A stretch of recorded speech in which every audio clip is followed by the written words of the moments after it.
Tell me a little bit about yourself and your background in IoT. I'm Stuart Phillips. I'm a senior program manager for Unisys. Unisys has a strong cybersecurity strategy and practice, and we work in large IoT areas. What type of companies are bringing you in, and why are they bringing you in? Well, Unisys has a very large cybersecurity practice. We do quite well with a lot of our traditional customers, the banking customers, the airports, the transportation, pipeline, electric grids. And what we're finding is a lot of customers are now more concerned about the internet connectivity. So my title is, Senior Program Manager, Industrial Control Systems. So it's really the same Internet of Things, but what we're talking about is a $50 million generator, or a pipeline, or a multi-million dollar MRI machine in a hospital. And those things are now becoming internet connected. So our typical customer is someone who's already using us for their cybersecurity practice, but now is looking at their internet connected devices and realizing that, now, maybe they recently connected their devices now, or they're just sort of getting to it? they're starting to get to it, or they're starting to it's becoming more and more common. We think about 15% of medical devices, large, X-ray machines, things like that, are internet connected. And again, they're connected to the local network, going across the internet, going back to the manufacturer. The manufacturer is doing maintenance. They're looking at usage. They're looking at troubleshooting, helping even training and things like that. So by connecting these things to the internet, the manufacturers are saving tens of thousands of dollars.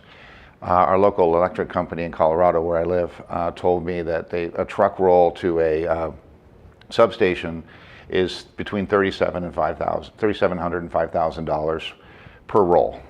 So one cellular modem that they can install for less than $5,000 literally pays for itself the very first time someone doesn't have to go out there.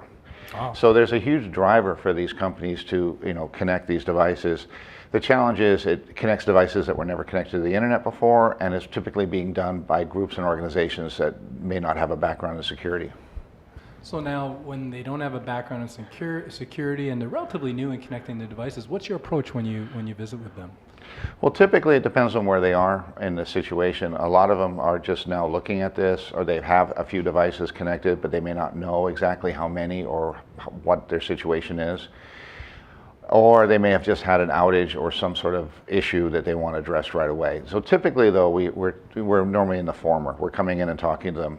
Our typical approach is we come in and we perform what's called a consequence-based assessment. Now, this is a soft assessment. It's typically a question and answer type of thing. So you just sit there around a table and ask them questions? Yeah, and we bring in two relatively high-level security analysts. They go through a series of questions. Typically, it's about 8 hours. Wow. And okay. there's on the customer side, there's 5 or 6 people. Typically, their chief security officer, if they have one, their chief IT auditor, their security people. And we go through a series of questions. The analyst, there's typically one analyst asking questions, one analyst taking notes. It's typically all recorded, everything. And the goal is to really understand how the customer addresses security. Very often people are very reactive. They buy something, they install it, they realize they have a problem, they have to go back and fix it. It's much more challenging that way. In our case, what we really want to do is work with the customer to get a security strategy in place.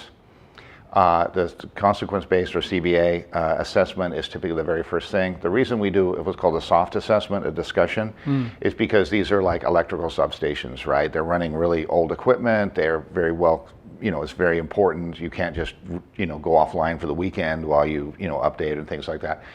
So, typically you cannot just go out and install software like you do in a traditional IT assessment. And a lot of customers don't want people running around their factory. And also privacy issues are becoming really big, particularly in the hospital. If they don't want access to patient data being given to outsiders. They also don't want people gathering or collecting data, sniffing the packets and things like that, doing deep packet inspection. Because you have issues with HIPAA, or like on the finance side, you might have issues with PCI, with credit card information. But you must at some point have to tap into their network, or you're saying? We typically don't. What we do is not at all. Not in the beginning. What we do is we talk to them about how they address things. Especially with auditing, who is responsible for these things, what are their process. And then at the end of about 30 days, which is a relatively very short period, we will come back and give them a lot of information. Now, typically because they've engaged with us for this period, they are very aware of the issues, and so. Is this reactive or is this The goal is. anticipating? That's a good question. The goal is to understand current state and future state. So current state is where they are, what they're doing, how they're handling things, how they approach issues, what their strategy is if they have one or not. Future state is where they really should be, and the CBA is able to highlight certain areas of high consequence and issues, and we're able to then bring that to them. But very often, because they participated directly in this, they're very aware of these things, and maybe have already understood what we're talking about, rather than just having people running around your building that you never even talk to, and they come back and say, you have to do this. And you're like, well, I don't know why you said that. They spent 8 hours with you, is what you're saying. Yeah, exactly. And it's also substantially less expensive than a traditional assessment. Okay. So because of the way we approach it. And it does work much better for a industrial control system environment, again, because it's very difficult to load things on size systems and things like that. Now, once we've produced the report, we will work with the customer. Now, they can do several things. We can say, we'll come in, we have Unisys has what I call the tripod, right? We have a large cybersecurity practice. We have a large number of security people. A lot of people are understaffed, so we can actually come in and do all the work for them, project manage it, take care of it for them. We have our own good technology. We have Stealth, which is our micro-segmentation and security technology. We do really well with that, and a lot of customers have deployed that and use that, especially in industrial control system environments. And we also have great partnerships. One of the things about, we are focused on being an integrator. So if, for monitoring, for example, we partner with Logarithm today. So if you want to manage system and you want to manage monitoring, we can work with Logarithm. Or if it turns out that there's a third party that you're already working with, or somebody that you think we should bring in, or we think that you should bring in, we can reach out to those people. So if you want to meet the former head of Homeland Security and have them come talk to your CEO, we can reach out to that person. If you want to talk to that 3-person security company in Germany that knows more about Siemens PLCs than anybody in the world, we can also bring in that company. So we have this wide breadth of services and support. So we can handle the whole thing for you. Some customers will already have engagements, and we'll sort of come in and just project manage it for them and work with their people, provide consulting. Or sometimes they just say, okay, thank you, and they just take it and take the information and do it themselves, or have a plan to do it themselves. But okay. So we see that customers do quite a bit of value from this approach. So what's the low-hanging fruit for our viewers? If you could, let's say just the top 3 for an enterprise, these type of enterprises that you're talking about. Well, again, looking at a high level, the first obviously is to have a security strategy. A strategy is not all passwords have to be 12 letters and they have to change every 3 minutes, that kind of thing. A strategy is how are you approaching security and privacy issues? How are you looking at, how are things are deployed in the network? Who is responsible for them? That is the second issue. Who is responsible? If this system is deployed, who is responsible for securing it in the first place? Who is responsible for monitoring it? Very often systems are set up, there's a connection to the internet, it's not monitored, people don't necessarily know. And you look at it a month later and there's been 2 million brute force attacks against the password, that no one ever noticed. But in the meantime, you have a $14,000 cellular bill. So number one, number one is have someone responsible for it. Right. Okay. Yeah. And the second is to assure that you are proactively addressing your security. That many security teams are vastly overwhelmed. They are short-staffed. They are just reactive, trying to just keep their head above water. Do they have the experience? I mean, the security teams that you go in, do they have this type of experience? Some of them don't, but I mean, a lot of them do, and a lot of this information is available. I mean, honestly, the difference is between securing a traditional network and a ICS network is the protocols. Some of the protocols are different. There's different terminology. There's different approaches to things. You're talking about a MRI machine that's connected to an industrial computer that may be running a form of Windows or a different form of Windows. So a lot of on an OT network. And that it's separate, and it has a very specific characteristics. It's not a general purpose machine. It doesn't, no one's looking at Facebook on this thing, or they shouldn't be. Or it'd be really slow. Yeah, it's like, But the risk is that you have two types, and again, looking at what is important. The strategy, the third thing is to really understand what is important to you. So, for example, the challenge with a multi-million-dollar piece of medical equipment is potentially someone coming in and disabling it, damaging it, and then what is the cost of that?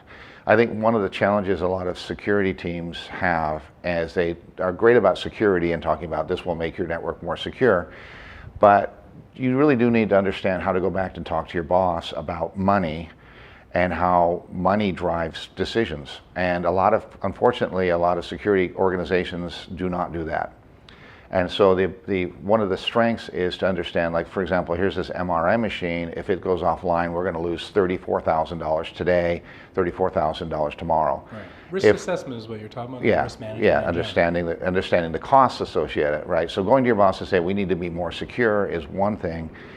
Going to your boss and saying, if someone got in here and monkeyed around with this system, it could cost us $2 million, and our insurance rates would go through the roof.